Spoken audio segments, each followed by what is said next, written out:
What's up, everybody? Welcome to the Pick Six Podcast, CBS Sports Daily NFL Podcast. I'm Will Brinson. I'm your host. It's Thursday, June 11th. This is the second time it's our second podcast of the day on June 11th because we were doing the All 32, craftily named by producer Devo. And we run through all 32 NFL teams, and we are chatting Packers with good friend of the program, Aaron Nagler. Aaron, what's up, buddy?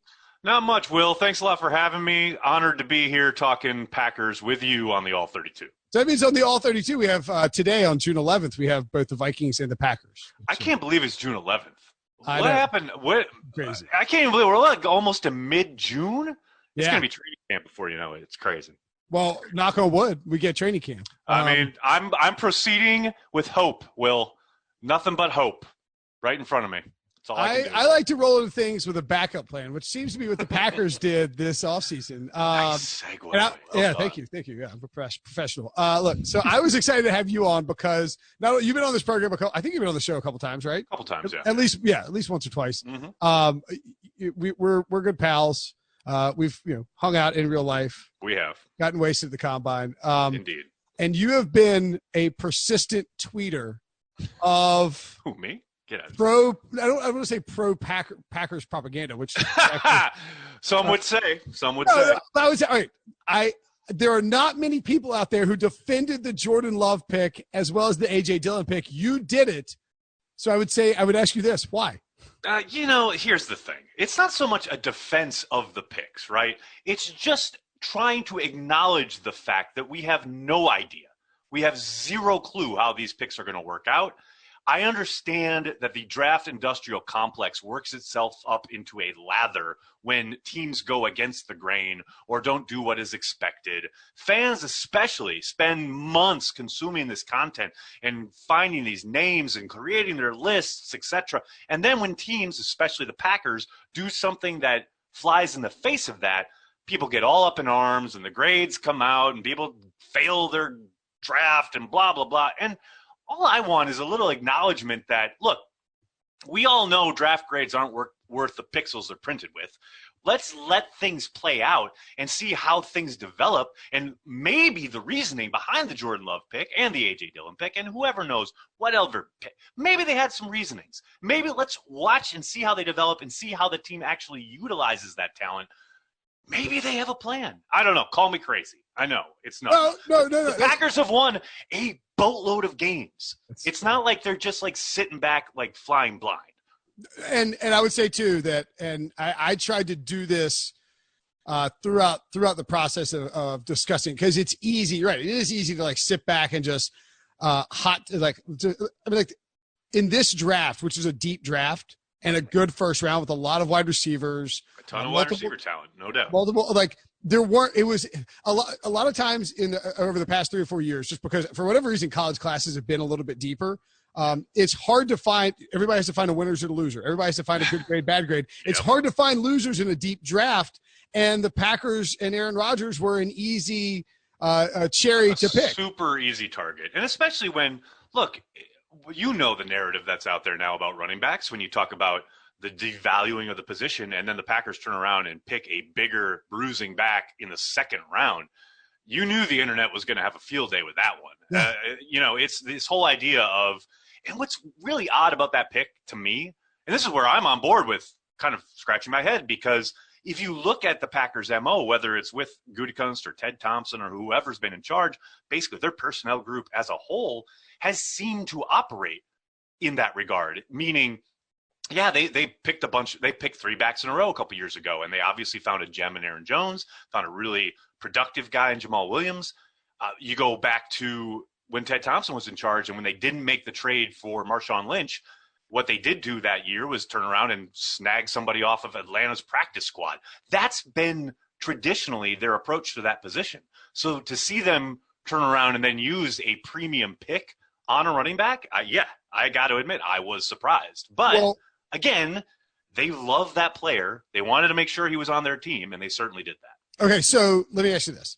If A.J. Dillon, and I think here's the thing that worked against the Packers as well, is that where they were in the first round, they missed out on a run of wide receivers. Like a bunch more wide receivers went in the first round than they thought that they would. I mean, Jalen Reagor goes earlier than people probably thought to the Eagles. Then the Vikings grab Justin Jefferson. Then Brandon Ayuk goes to the 49ers. And all of a sudden, who, by the way, traded up to make sure they got Ayuk. Got him, all of a sudden, if you're the Packers, you're like, okay, if we don't love T. Higgins and Michael Pittman, we don't want to take a wide receiver with our first-round pick. But they did.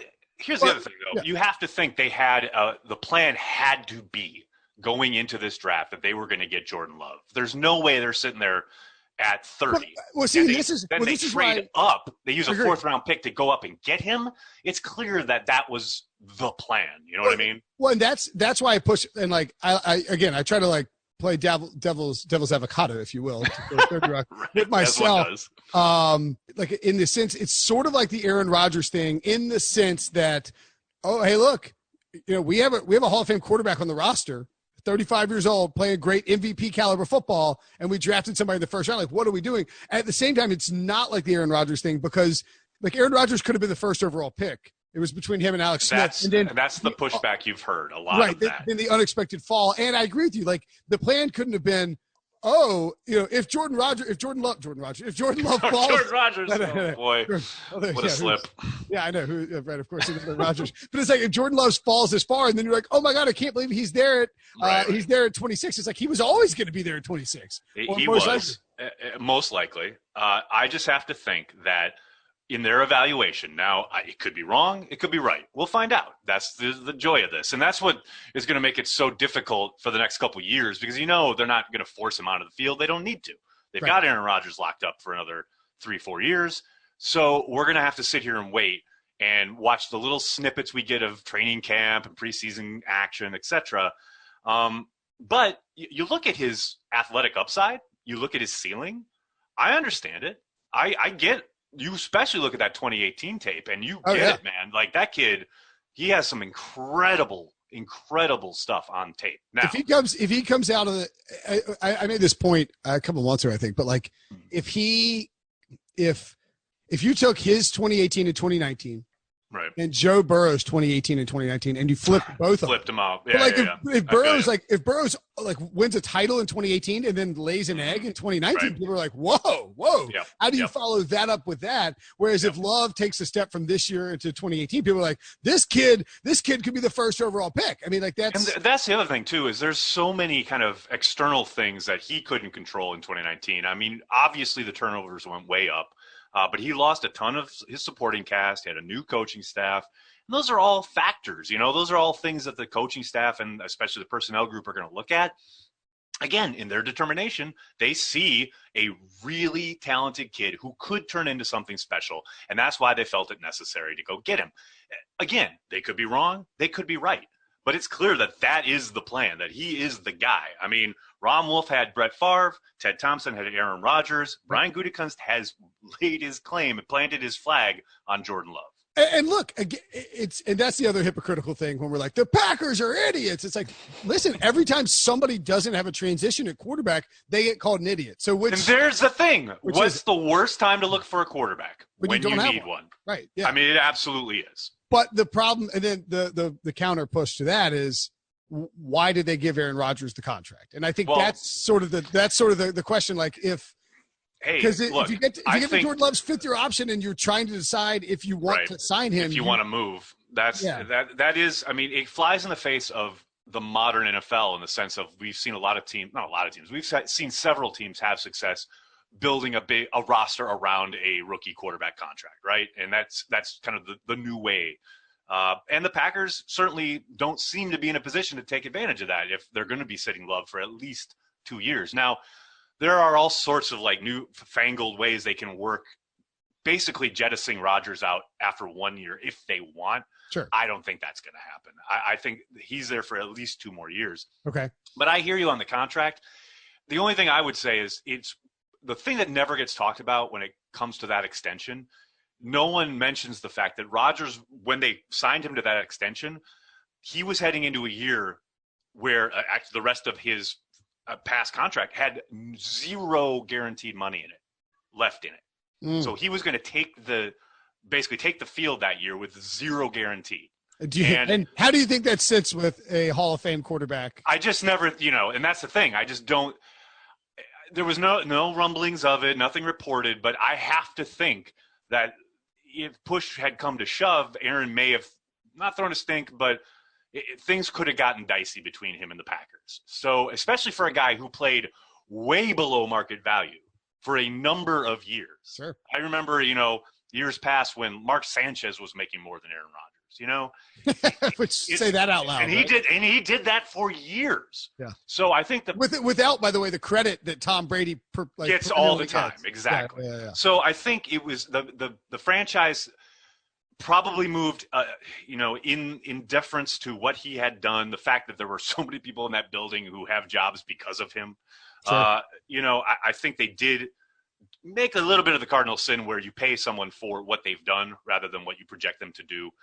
But hell, if there's a guy in the NFL who's earned it, it's Aaron Rodgers. Sure. I mean, look, he brought him a Super Bowl and came pretty close to doing it last year. I think the one thing, and again, this is not something Aaron Rodgers did, but I don't know how they could have done it to structure it better, but right.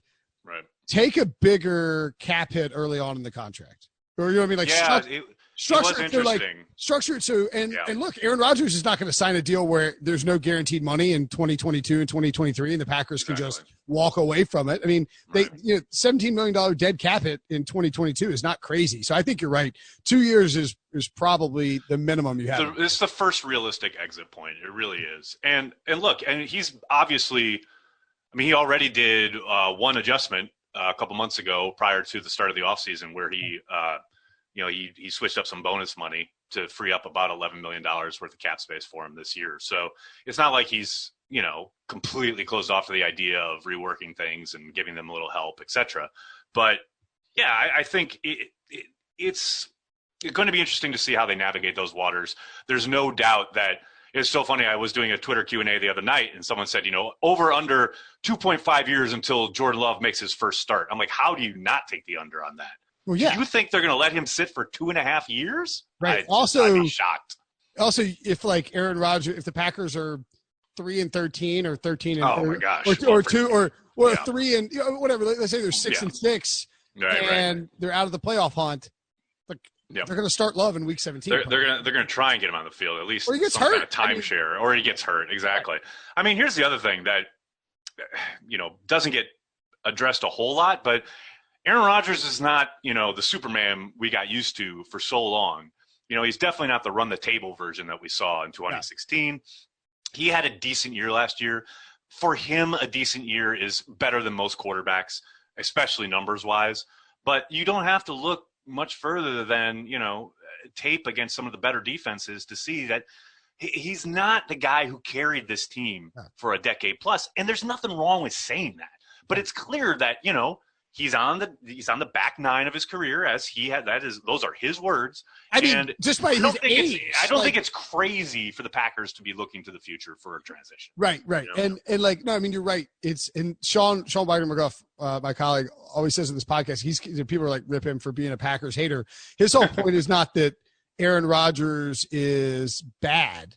It's that Aaron Rodgers is no longer Aaron Rodgers. Correct. And he's probably not as we've known him.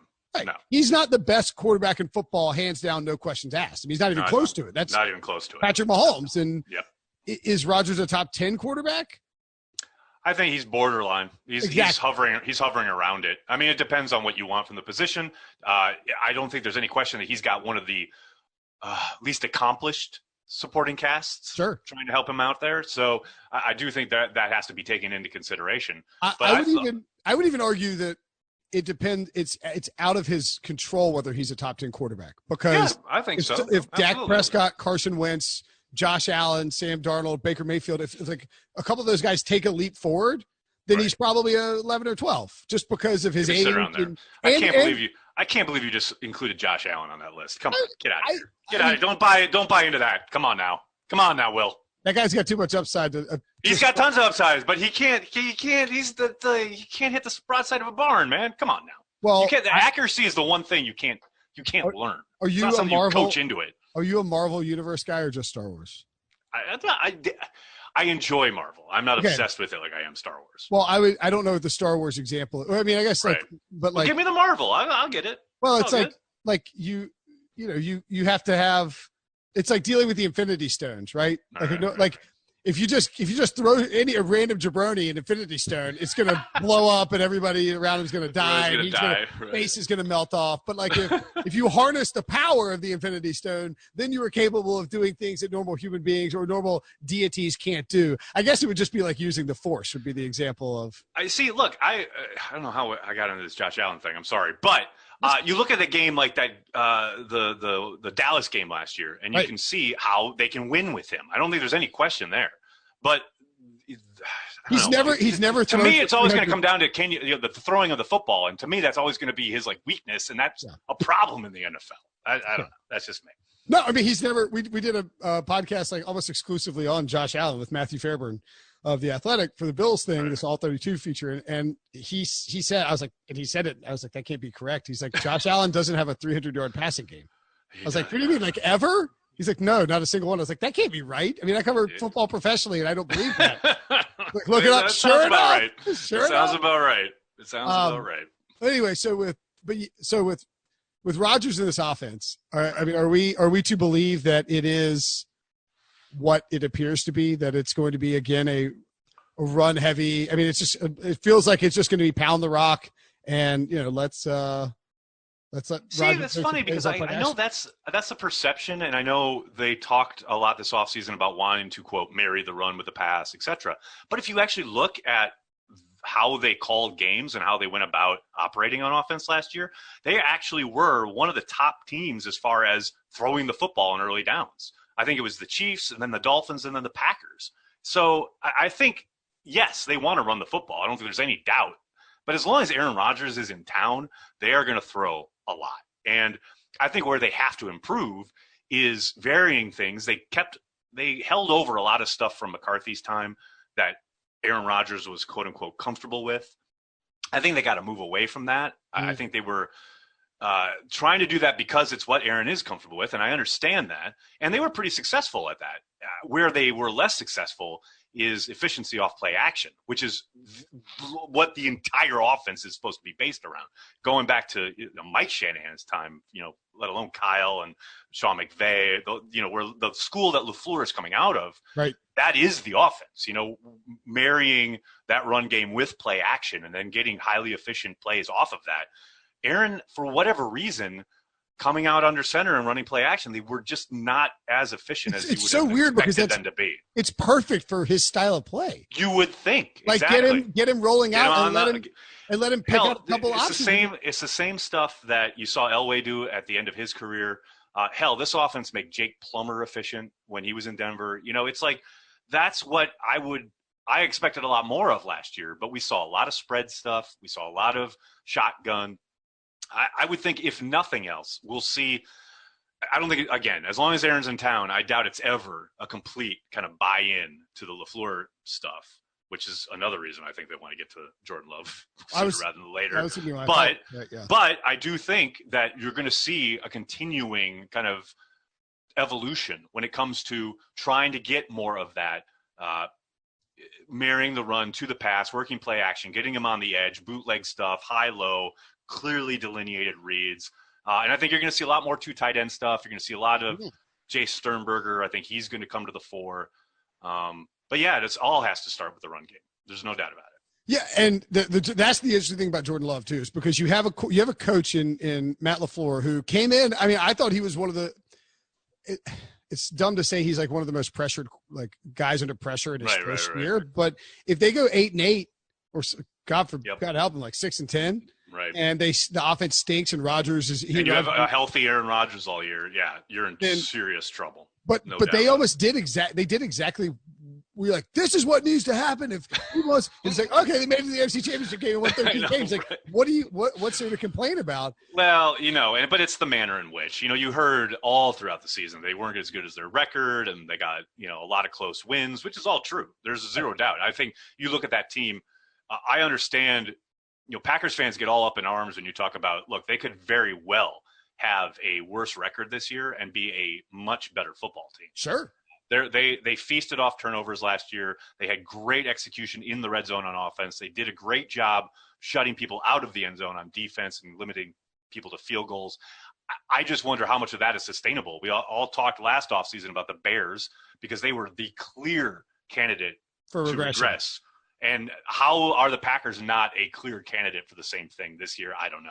Because I do think they will be a better team, but I also think, the two big variables that you really can't control, well, you can a little bit on turnovers, but the health of the football team. Right. Packers were as healthy as we've seen them in at least over a decade.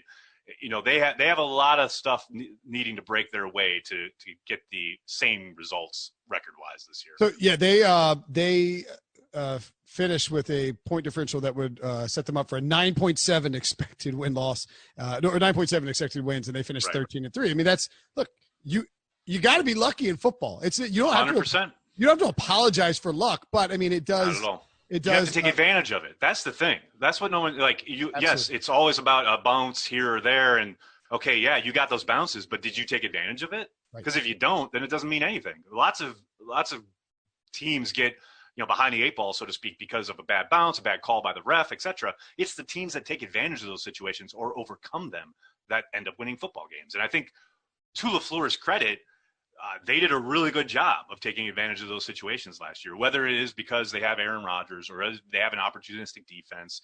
All those things were in play.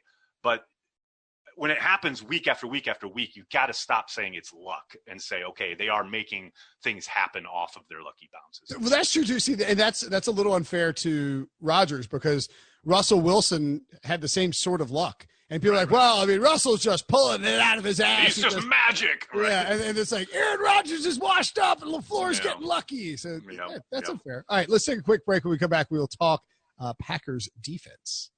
Okay, so Green Bay, this is like Brian Gutekunst came in and Aaron, this feels like 400 years ago when he took over. Right. But like he comes in and does the thing that Ted Thompson had steadfastly refused to do forever outside of the Charles Woodson signing, and he makes a splash in free agency, and he brings in the Zadarius Smith and Preston Smith, and the Packers defense, I think took a big leap forward. Felt like it, right? That's the question, right? It did. I mean, in the sense of they improved. They got after the quarterback in a way they hadn't in the last couple of years. But look, Brian took advantage of the fact, he took advantage of the moment, right? It was clear. I mean, even before they suffered a ton of injuries on the defensive side of the ball in 2018, it was very clear that they were not up to snuff talent-wise. The talent level had completely eroded. A lot of that was due to the fact that Ted Thompson had been deteriorating himself those last few years in charge. Russ Ball, who was a cap wizard, who has no business making personnel decisions, was making some personnel decisions. And Murphy finally made the transition to Brian Gutekunst, and Brian saw an opportunity where they had a ton of cap space. He knew they needed a complete overhaul on defense, and that's what he did between the Smith signings, the Adrian Amos signing, and then 2 first-round picks, both on the defensive side of the ball. Clearly, he saw what needed to be done. Now, you could argue kind of let things go as far as the wide receiving group, et cetera, like their weapons on offense. I think the signing of Jimmy Graham is one of the worst moves he's made, but you cannot argue with the fact that the defense did turn around, and it definitely struggled against the run. We all saw that in the NFC Championship game. I think it was a theme all year long, although they did a better job of kind of clamping down the second half of the season. But you cannot deny they got after the quarterback. Their pass defense was much improved, and again, they forced a ton of turnovers, and they were great in the red zone. And you're going to win a lot of football games with that kind of mix of components. And I think, I don't expect them to take much of a drop this year, but the big question is can they stop the run? Because they really struggled there last year. Right. And you have a bunch of teams in the division too, in the Bears, Vikings, and Lions, all of whom want, and the Packers played those teams pretty well last year, but like they all want to run the football. I mean, is there what's the floor and what's the ceiling for this defense? I mean, I don't think it's a top 5 defense, right? No. I I mean, who knows? We say that now. Fast forward to November, and they'll be like monsters in the midway part. Well, the secondary, like Jair Alexander, Darnell Savage, Adrian Amos, and Kevin King. I mean, that's a really strong nucleus. I think that's a really strong group. I think Jair has all pro potential. I really do. Yeah, he does. He's a little over aggressive at times. Teams try to take advantage of that. Sometimes they're successful. More often than not, they're not. But so that means Kevin King gets picked on a lot, and so they get. Some teams definitely go after him because they're not going to go after Jair, and there's certainly production to be found there. But that's also the reason he led the team in interceptions last year. And then you look at Savage. I thought he had a real promising start to the year. He gets the ankle injury, really struggled when he came back. I thought he had a rough second half of the season, but I think that's to be expected in some ways. I do think he's going to take a big jump in year 2, and to me. I think top 10 is definitely doable. Oh, yeah, as far as their ending ranking of the year, so to speak. I think a big question mark is along the defensive front when it comes to the defensive line, because you've got Kenny Clark, who's in line for a monster extension here this summer. And then past that, you got a lot of, I'm not going to say question marks, because I think they know what they have in regards to guys like Dean Lowry, Tyler Lancaster. There's a kid that they picked last year, Kingsley Kiki, who they need him to come alive. They need him to get involved a little bit more. I think the Trayvon Hester signing, they signed him in free agency a month or so ago. I think that's an underrated signing. I don't think he's a world beater by any stretch of the imagination. I don't think he's going to come in there and light things up, but I do think he's going to elevate the play next to Kenny Clark on early downs, which is what they desperately need. Right, because if teams can get ahead of the chains by running the ball early on, they're going to be easy to convert on them. What do you expect from Rashan Gary? Is it fair to expect anything? Oh, yeah. He's got to take a big jump, but it's incumbent upon the coaching staff to get him on the field. I understand why some fans and even some media are quick to label him, he's bordering on bust territory. But how can you even begin to say that when the guy couldn't even see the field because the Smiths never came off of it? Right. I don't think there's any question that they have to get him on the field, because the only way he's going to develop is if he plays. He had, I think he played 3 snaps in the NFC Championship game. Right. He barely played at times last year. When he did get the opportunity to play, he was pretty effective. He definitely affected the pocket. He had 2 sacks in very limited time. Again, Kyler Fackrell is gone. You've got to rotate. You cannot play the Smiths as much as you did last year. You just can't do it. Right. I think they will get him on the field more, and I expect to see maybe not, the explosion of a new star in the NFL, but I do think we're going to see somebody who's really effective and has a lot of the physical tools that they saw when they drafted him. I mean, they saw he also had shoulder surgery, right? He did. And also, I don't think it was he had a shoulder injury. I don't think he ever had surgery on it. Maybe he didn't have surgery. Yeah. Oh, I'll just say this as someone who, I wasn't high on Gary coming out of Michigan in the first place, and then it was easy to sort of pick on the Packers for taking him. Right. There's some confirmation bias built into that. He played 24% of the defensive snaps. So if I don't like him coming out of college, and I don't like where he gets selected, and then he doesn't play a bunch of snaps and he's not effective in those snaps that he does play, it's very easy for me to be like, told you so. And I told you so. Yeah, but that's, that's just Twitter. That's like the entire existence of Twitter. Right, exactly. People living to say, I told you so. Circular logic, run around tweets. Yeah. Okay. So what then is a good season for the Packers? What is it? What is the floor? What is the ceiling? And what is it? We've been asking everybody, what is a successful season for their team? And I've said it all offseason. I'll continue to say it through camp, barring injury, because that's always the caveat, right? I very much expect them to have not as many wins, probably hovering around 10, 11 wins. Maybe not even win the division, but I do think they'll make the playoffs. And after that, anything can happen. We've seen it a million times in the NFL, especially in recent vintage. It will be interesting to see how much this really odd offseason plays into not just the season in general, but especially the start of the season. I think teams with more continuity are going to be in a better position. And obviously the Packers have a ton of it because they didn't make a ton of moves. They didn't upset their apple cart, so to speak, when it comes to personnel. So I think especially on offense, that really helps them going into a second year. Most of the pieces they had last year are back. And they've added a few. So, I think 10, 11 wins is probably where I expect them to be. Now, could they win 13 games again? Yeah, absolutely. Could they become a real kind of force. I don't know. You know, the NFC, it's pretty wide open. I think you see the top teams. I think the Packers could beat any one of them other than the 49ers, who I think is the kind of the bugaboo, right? The monster under the bed, so to speak, when it comes to Packers fans, at least when they look at this 49ers team, whooped them twice last year. It's like, wow, how have we improved in that regard? It almost felt a little bit like, remember when Baker Mayfield kicked the crap out of Hugh Jackson?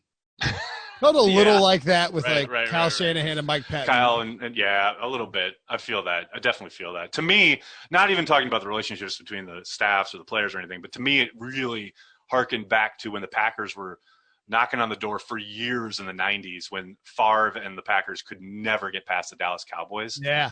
Cowboys were just bigger, stronger, faster. I mean, both of those games, you got to look at that tape and say, yeah, 49ers are just bigger, stronger, faster. Both of them were ass kickings. Yeah. I mean, it's like, I don't see if they run into that buzzsaw again. I mean, they do play them in the regular season again. God help us on a short week in prime time. You know, I don't expect things to change significantly. I think they need better plans on both sides of the ball. But for the most part, otherwise, I don't see a team that they should fear. I don't see a team that you go in there thinking, oh, they're going to lose this one. You know, so that's all you can ask. Just get in the dance. I think they will. Then anything can happen. I would agree with that. I think expanded playoffs makes it very likely that the Packers get in. I would not take the over on their win total at 10. Right. I don't know that I would take. I don't know that I would take the under at 9 though either. Like I wouldn't. I'm not banking on this team being an 8-win team. It's in the realm. But it's entirely possible. That's the thing. You cannot possibly be an even kind of, you know, passerby observer of the NFL. You shouldn't be. There are lots of them, but you shouldn't be. But, you know, and not think, okay, yeah, I could see how that would be.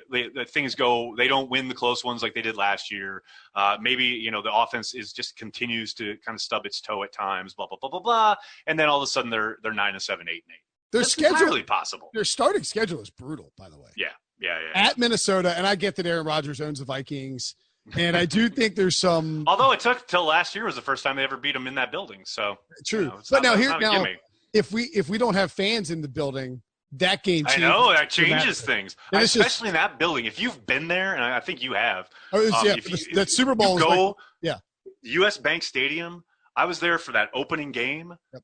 It hurt on third down, like literal pain in your head. The press box is open air, and it gets so loud. I couldn't think. I can't imagine being on the field trying to play. I'm going to throw out that it's my favorite Super Bowl. I've been to 10 Super Bowls, I think. Right. And it's my favorite Super Bowl stadium I've ever been to, in the sense that, or maybe just favorite stadium I've ever been to, because there are so many of these. Like even these new stadiums, they have these like the glass press box. I hate the glass press box. I hate it too. I want to feel the energy from the.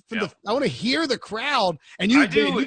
In most cases, just not in Minnesota on third down. That hurts. That was physical pain. I didn't like that. So if it's no fans, but for the most part, I agree with you. If it's no fans, they just have like some guy up there blasting this Viking horn.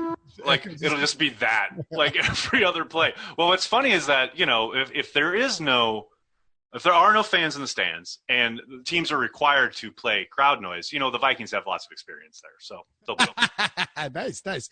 So they're at Minnesota, Detroit at home, which you would think would be a win, but I think Detroit's. They played them 12.